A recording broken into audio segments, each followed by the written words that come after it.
Salam Malaysia Madani, berita pagi bersama saya Vimalah Kasturi Virasami. Perdana Menteri mengadakan pertemuan dengan beberapa pelabur terkemuka di Putrajaya bagi meneroka peluang pelaburan strategik merentas sektor ekonomi utama. Antaranya pengasas bersama laman Facebook, Eduardo Severin dan CEO bersama B Capital, Raj Ganguly, pengasas WM Partners, Alejandro Weinstein serta pengasas European Venture Funds, Peter Kadas. Menerusi perkongsian di Facebook, Datuk Seri Anwar Ibrahim menjelaskan ia sebagai iktihar untuk merancangkan pertumbuhan ekonomi dan mendukung visi yang terkandung dalam ekonomi madani. Ini termasuk menekankan peri penting penyertaan sektor swasta dan pelabur untuk memacu pertumbuhan ekonomi, menggalak daya inovasi dan juga mewujudkan peluang pekerjaan yang berkualiti serta berdampak tinggi. Menurut Perdana Menteri, kehadiran mereka bukan sahaja mempamerkan keyakinan terhadap kerajaan perpaduan dan prospek ekonomi negara, malah membuktikan Malaysia mempunyai daya tarikan sebagai destinasi pelaburan antarabangsa. Selain membuka peluang berkongsi pandangan serta meneroka kerjasama bagi mencapai matlamat ekonomi negara. Perbincangan menyentuh soal pelaburan dalam sektor utama seperti teknologi dan inovasi, tenaga yang boleh diperbaharui, pembangunan infrastruktur, pelancongan serta hospitaliti. Pada masa sama turut menekankan kepentingan tanggungjawab sosial dan memberi manfaat kepada masyarakat tempatan serta menyumbang kepada agenda pembangunan mampan. Sektor teknologi dan inovasi akan menentukan masa depan pertumbuhan ekonomi dunia. Menteri Sains, Teknologi dan Inovasi Chah Lee Kang berkata, bidang tersebut akan menarik lebih banyak pelabur asing ke negara ini. Pelaburan saya sebut tadi semua adalah pelaburan yang memerlukan high skill workers, yang pekerja yang berkemahiran tinggi. So sekiranya kita tak cukup bakat dalam bidang sains teknologi ini, walaupun ada pelaburan yang masuk pun kita tidak dapat memenuhi permintaan mereka lah. So itu adalah salah satu kepentingan sains dan teknologi dalam membantu pertumbuhan ekonomi negara kita. Beliau ditemui pemberita selepas merasmikan Majlis Rangkaian Pakar dalam Inovasi Teknologi di Kuala Lumpur. Institusi perbankan disaran menjalin kerjasama dengan agensi kerajaan bagi memacu pembangunan ekonomi hijau.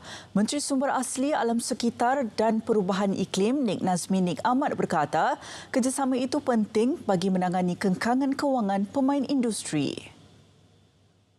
Collaboration between the banking sector and the government is critical in ensuring a successful energy transition. By working hand in hand, we can develop and implement financial policies and regulatory frameworks that support clean energy investments. This collaboration can also help address any potential financial barriers that may hinder the adoption of renewable energy technologies. Fasa kedua Pelan Hala Tuju Peralihan Tenaga Nasional akan dilancar Perdana Menteri hujung bulan ini.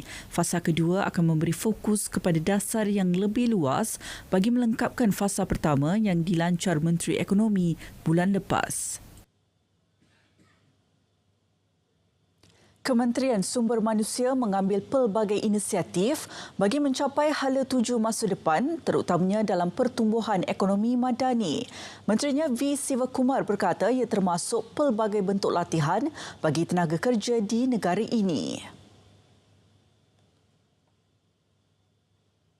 Sasaran di bawah rancangan Malaysia 12 iaitu 35% daripada tenaga kerja kita adalah mereka yang mempunyai kemahiran dan ia harus dicapai sebelum tahun 2030. Dan untuk itu kita nak pastikan bahawa latihan-latihan yang diberikan itu adalah yang diperlukan oleh industri, dipacu industri. Sebab ini adalah penting. Terdahulu beliau menjadi tetamu dalam program Bicara Khas di TV1. Menanggani isu keterjaminan makanan dalam negara, Kementerian Pengajian Tinggi menggesa lebih banyak universiti terlibat membantu usaha itu memandangkan punyai kepakaran dan penyelidikan yang boleh mengembangkan lagi sektor pertanian. Menterinya Datuk Seri Muhammad Khalid Nordin berkata strategi akan dirangka bagi memaksimumkan pelbagai pusat kecemerlangan dan program pusat kecemerlangan pendidikan tinggi yang ada di semua IPT. Universiti dan sektor pendidikan tinggi mempunyai peranan untuk dimainkan bagaimana kita boleh menyumbang untuk kita mengatasi cabaran yang dihadapi oleh negara dalam soal ni. Jadi saya harap supaya seminar sebegini akan dapat dilakukan secara tahunan yang mengumpulkan segala bijak pandai, berkongsi pengalaman bukan saja daripada dalam negara tetapi juga daripada luar negara. Beliau menyatakannya pada persidangan keterjaminan makanan kebangsaan di UPM. Dalam pada itu, 2 jenis varieti padi baharu diperkenal UPM, iaitu padi Putra 1 dan padi Putra 2 yang dijangka beri pulangan tinggi kepada pesawah sekaligus meningkatkan hasil padi negara. Memperkasa ekonomi wanita bagi menghargai jasa serta pengorbanan suri rumah dalam menguruskan rumah tangga, satu mekanisme pembayaran perlu dikenal pasti ke arah memperkasa ekonomi wanita. Mengklasifikasikan suri rumah sebagai pekerja tidak bergaji, Menteri Pembangunan Wanita, Keluarga dan Masyarakat Datuk Seri Nancy Shukri berkata, masih ramai suri rumah yang tidak diberi wang oleh suami. Biasanya wanita lah yang oleh kerana naluri wanita, mereka terus menjadi orang yang memberi keutamaan kepada ini dan mereka tidak bekerja. Padahal negara kita rugi kerana orang ini kadang-kadang mereka mempunyai pemikiran yang bagus untuk membantu ekonomi kita. Beliau turut mengharapkan majikan memberi galakan kepada golongan berkenaan untuk bekerja bagi meningkatkan keterlibatan wanita dalam sektor pekerjaan. Sementara itu, usaha membangunkan ekonomi golongan asnaf. 420 juta ringgit wang zakat diagihkan Majlis Agama Islam Wilayah Persekutuan Mawib kepada asnaf dan golongan memerlukan bagi tempoh separuh pertama tahun ini. Menurut Menteri di Jabatan Perdana Menteri Hal Ehwal Agama Datuk Dr. Naim Mokhtar, daripada jumlah tersebut sebanyak 7.4 juta ringgit telah dibelanjakan menerusi program-program pembangunan asnaf termasuk program latihan industri. Yang ini adalah sebahagian daripada usaha Mawib untuk melatih anak-anak asnaf. Supaya mereka ini dapat bangunkan diri masing-masing dan buat perubahan kepada keluarga. Jadi saya mengambil kesempatan ini untuk mengajak rakan-rakan daripada industri yang lain bersama-sama dengan Mawib untuk kita membuat perubahan dan membantu golongan asnaf ini untuk mereka ini keluar daripada kepompong kemiskinan. Beliau berkata demikian selepas menyempurnakan Majlis Apresiasi Latihan Kemahiran Mawib kali kedua di Dewan Perdana Felda Kuala Lumpur.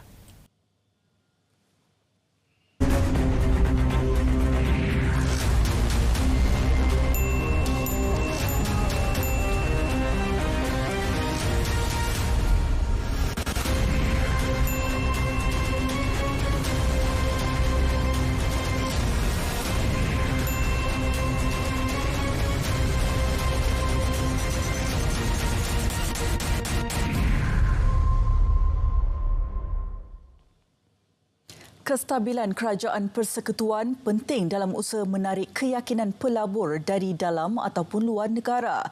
Timbalan Menteri Kewangan Datuk Seri Ahmad Maslan berkata, kestabilan kerajaan masih kukuh selepas mengharungi pilihan raya umum DUN di 6 negeri baru-baru ini. Kerajaan pusat tidak berubah, masih lagi teguh dengan 148 kerusi. Kemenangan kurang 2/3. Sebagaimana yang dah disebut sebelum ini lagi, pilihan raya negeri tidak akan mengubah apa yang berlaku di kerajaan pusat, dan kestabilan kerajaan pusat itu amat penting untuk kita meneruskan perjalanan kehidupan rakyat, perjalanan kerajaan dan peningkatan tahap ekonomi negara. Beliau ditemui selepas menyampaikan pingat kepada peserta-peserta di kejohanan olahraga Majlis Sukan Sekolah-Sekolah Daerah MSS di Pontian kali ke-55 di Padang SMK Tan Sri Osman Muhammad Saad. 20 laporan diterima berkaitan nama dan kad pengenalan digunakan individu berbeza untuk mengundi pada PRU DUN ke-15 di Pulau Pinang baru-baru ini. Ketua Polis Pulau Pinang, Datuk Kau Kok Chin bagaimanapun berkata, setakat ini tiada tangkapan dibuat dan polis masih menjalankan siasatan berhubung perkara itu. Kes tersebut disiasat di bawah Seksyen 7 Akta Kesalahan Pilihan Raya 1954. Sementara itu, sepanjang tempoh berkempen, sebanyak 87 laporan membabitkan pelbagai kesalahan berkaitan pilihan raya diterima. Daripada jumlah itu, 42 kes telah dibuka. Selain itu, pihaknya turut membuka kertas siasatan membabitkan 2 kes berkaitan bangsa, agama dan raja 3R dan kes membabitkan fitnah terhadap calon, curi bendera, ugutan dan cetak kertas undi. Beliau berkata demikian dalam sidang media di Ibu Pejabat Kontijen Pulau Pinang.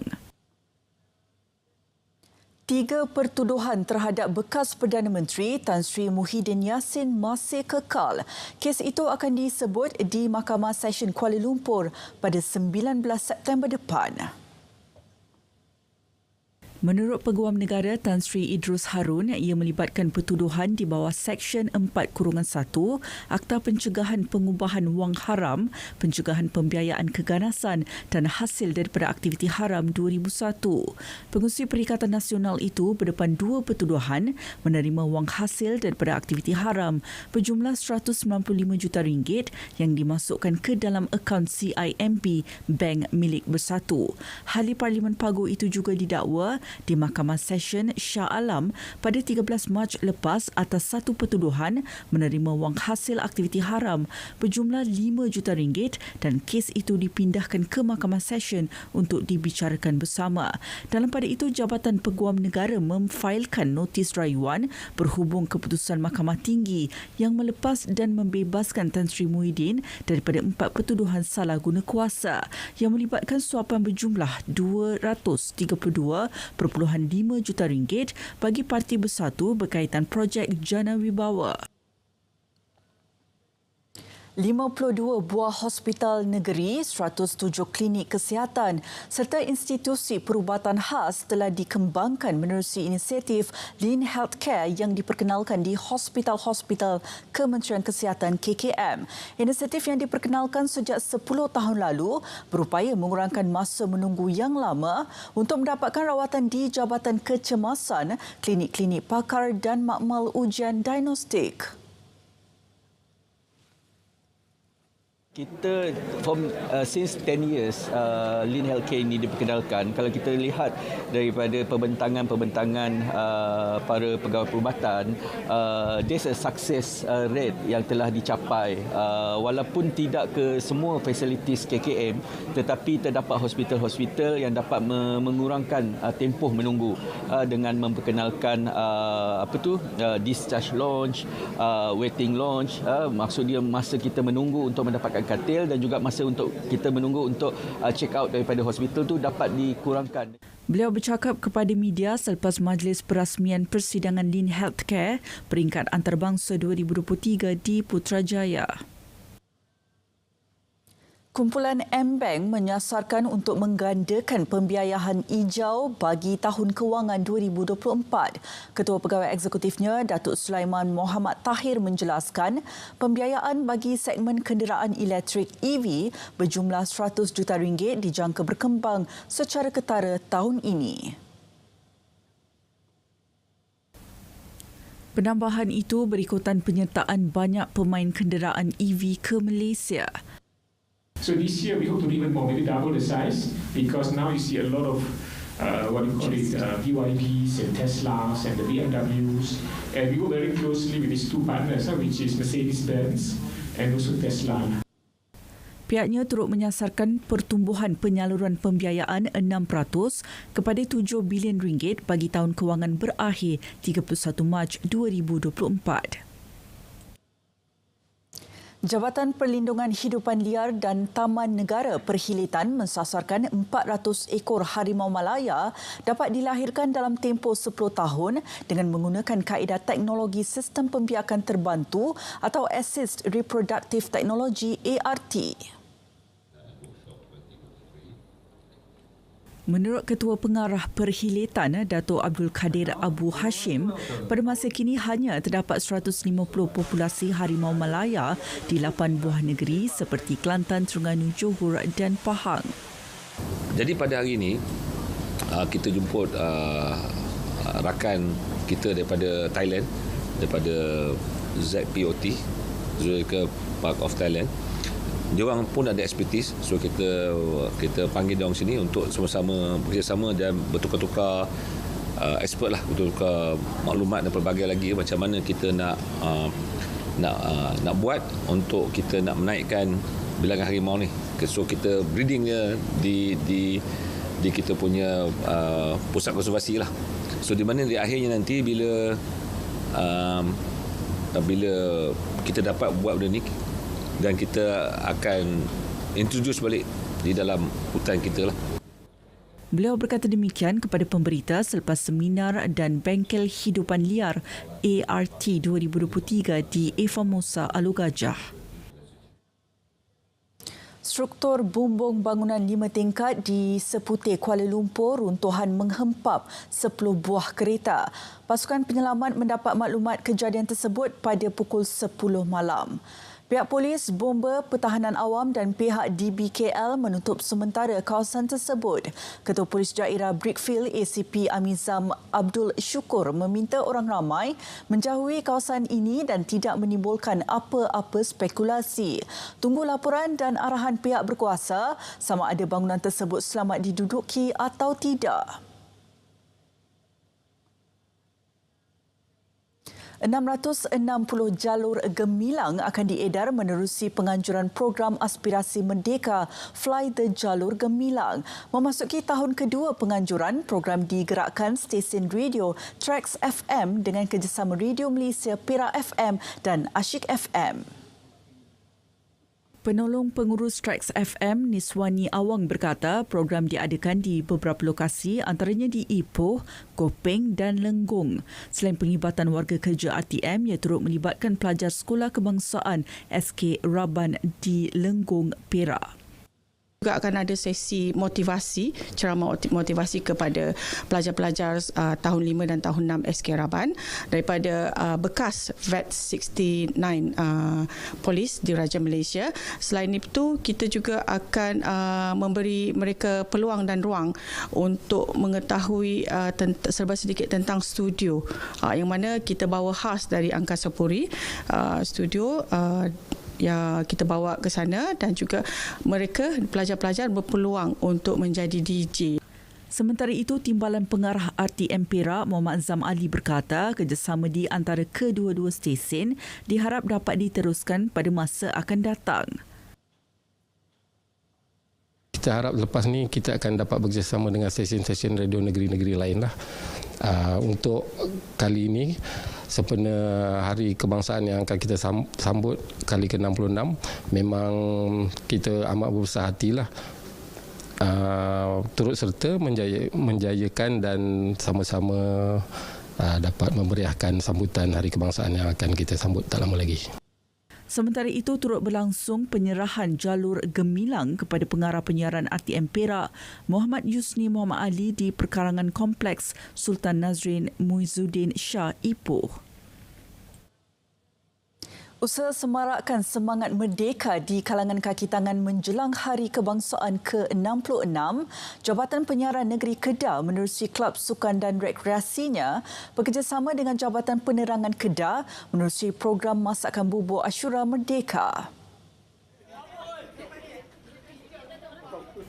Jelas Presiden Kelab Sukan dan Rekreasi RTM Kedah, Syahidah Sabudin, kolaborasi bersama penyediaan masakan bubur ini mengeratkan jalinan kerjasama. Jadi kolaborasi ini memang cukup baiklah sebab apa? Kita adakan kerjasama untuk sama-sama menyediakan 2 periuk bubur Ashura untuk diagihkan kepada kaki tangan RTM Kedah dan juga Jabatan Penerangan Negeri Kedah. Antara yang lain yang program yang kerjasama dengan RTM ni, kita sama-samalah, kita baru ni kita kibarkan Jalan Gemilang sama-sama. Lepas tu lepas ni kita akan susun lagi program-program di masa akan datang supaya kita boleh bersama-sama dengan RTM. Saya rasa bila bersama-sama macam ni dia akan lebih kuatlah efek kesan dia. Syahidah yang juga Ketua Bahagian Rancangan KBR Jabatan Penyiaran Kedah memberitahu RTM Kedah bakal mengadakan program uji bakat Bintang Klasik peringkat Zon Utara Sabtu ini di Auditorium RTM Kedah bermula 9 pagi hingga 4 petang. Uji bakat terbuka kepada mereka yang berusia 18 hingga 40 tahun.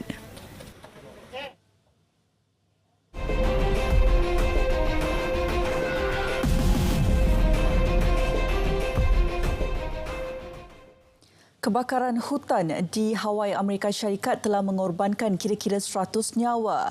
Ada penduduk menyatakan pengalaman ngeri melihat mangsa rentung terbakar dalam kereta di Bandar Lahaina. Bencana alam terburuk di Amerika itu mengakibatkan penduduk hilang tempat tinggal dalam sekelip mata. Lebih 2,200 infrastruktur musnah dan 80% daripadanya merupakan kediaman penduduk. Terdapat mangsa rentung terperangkap dalam rumah atau kenderaan yang terbakar.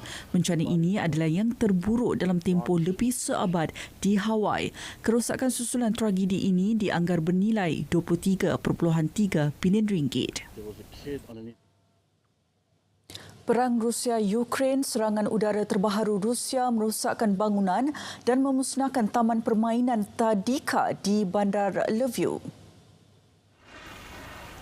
Datuk Bandar Abdri Sadovi memberitahu sekurang-kurangnya 100 bangunan kediaman rosak dalam serangan peluru berpandu itu.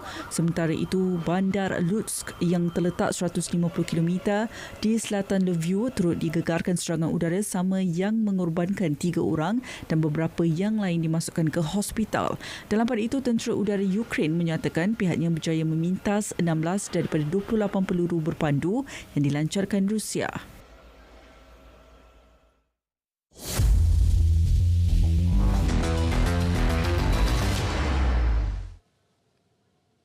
Perlumbaan berbasikal Litua di Langkawi LTDL 2023. Astana Kazakhstan Team pasukan terawal dalam kalangan pasukan berstatus World Team yang mengesahkan penyertaan pada kejohanan tersebut. Menurut Ketua Pegawai Operasi LTDL 2023, Amir Abdul Jalal, pasukan tersebut dijangka menurunkan barisan pelumba terbaik mereka untuk berdepan cabaran perlumbaan berstatus 2 Pro Series. Ketika ini, pelumba Astana yang paling menyinar adalah Lutsenko yang memenangi jersey kuning hero di Sicilia serta 2 peringkat di Circuito di Zetjo Memorial Hermanos Oxo selain menjuarai acara lebuh raya dan ujian masa individu kebangsaan Kazakhstan pada musim ini. Seramai 132 pelumba daripada 22 pasukan berstatus World Team, Pro Team, Continental dan pasukan kebangsaan Malaysia akan menyertai perlumbaan edisi ke-27 kali ini. Persiapan skuad belia negara menghadapi kejohanan AFF bawah 23 tahun di Thailand kini semakin mantap. Bagi pemain Muhammad Aiman Afif, pasukan kini telah bersedia sepenuhnya dalam masa sama tidak memandang mudah aksi pembukaan menentang Indonesia pada Jumaat ini. Saya rasa sama saja sebab kita tak boleh pandang mudah walaupun mereka tidak turun dengan pemain regular mereka. So saya rasa kita kena bagi yang terbaik, kita kena fight juga. Sementara itu, pemain tengah Muhammad Ubaidullah berpendapat setiap pasukan mempunyai peluang seimbang di atas padang. Peluang bagi saya semua tim equal, tak ada lebih, tak ada sikit sebab kita main bola ni bola tu bulat, macam-macam boleh jadi dan tak semestinya Indon champion tu Indon boleh ke final pula kali ni. SSTMI Thunderbolts melangkah ke separuh akhir dengan bergaya apabila berjaya mengalahkan Smidin MSNT dengan 7-0 di Bukit Jalil dalam perlawanan suku akhir kejohanan Liga Hoki Remaja. 4 gol dijaringkan pada separuh masa pertama apabila Smidin MSNT gagal menghalang serangan pasukan SSTMI Thunderbolts apabila pemain cemerlang SSTMI Thunderbolt Azimuddin Shakir Kamarudin menjaringkan 2 gol dan rakan sepasukannya yang bermain cemerlang Muhammad Danish Haikal Muhammad Saufi juga berjaya menjaringkan 2 gol. Smidin MSNT seakan tidak berdaya untuk menghalang SSTMI Thunderbolts pada separuh masa kedua apabila Muhammad Hanzalah Abdul Hadi, Iyad Zultakif Zulkifli berjaya menambah derita Smidin MSNT dengan menjaringkan 3 gol yang berkesudahan 7-0 sehingga tamat perlawanan. Lebih manis lagi apabila pemain SSTMI Thunderbolts Azimuddin Shakir Kamarudin berjaya membuat hat-trick pada perlawanan ini dan membolehkan beliau menjaring penjaring terbanyak Division 1 dengan 16 gol setakat ini.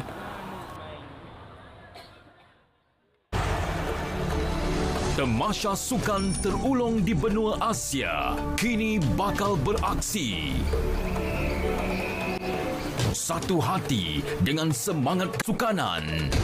Perjuangan dalam keharmonian. Sukan Asia ke-19 Hangzhou 2022 bersama RTM, penyiar rasmi.